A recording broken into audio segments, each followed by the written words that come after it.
Hi everyone, this is SLvIRE reporting from the SLvIRE Oval in Hobart, where the weather is not looking good for Sri Lanka. They had to train indoors today, of course, with the rain around. Tomorrow the forecasts are not any better, but we hope at least that there will be at least a shortened game so that both teams can get a go in this Super 12s round.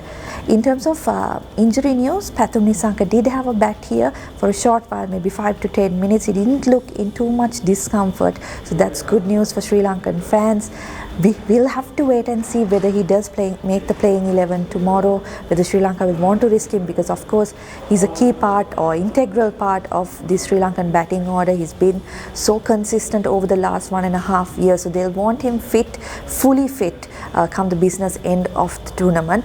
If he does not play, what do Sri Lanka do? Because they have an opening spot available, and unlike previous times, they don't have too many options on the bench in terms of openers. So we might see either Dhananjaya De Silva or Charit Asalanka make that jump up to partner Kusal Mendis, and then Ashin Bandara will then come into the middle order. But that will all be decided on the eve of the match, with Nissanka's fitness to be decided by the management ahead of tomorrow's game.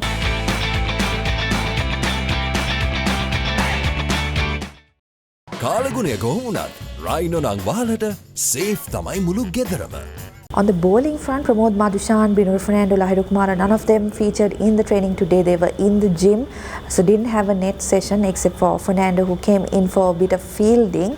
So we'll have to see whether there's a change there, but I highly doubt it. Sri Lanka looked like they might go with the same bowling attack.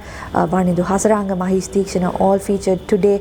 We did see Dasun Shanaka, Chamika Karunaratne also practicing some big hitting, so hopefully it all comes good for Sri Lanka tomorrow. Tomorrow's game, of course, Sri Lanka versus Ireland.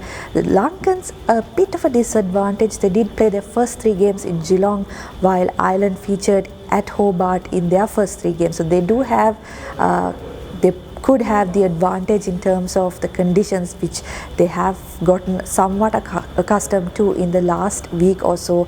But we'll have to see. Sri Lanka can bring their A game. There's no doubt that they can beat any team in the world. So we will have to see what tomorrow brings from the Sri Lankan side. So that's it from me from the SLvIRE Oval in Hobart.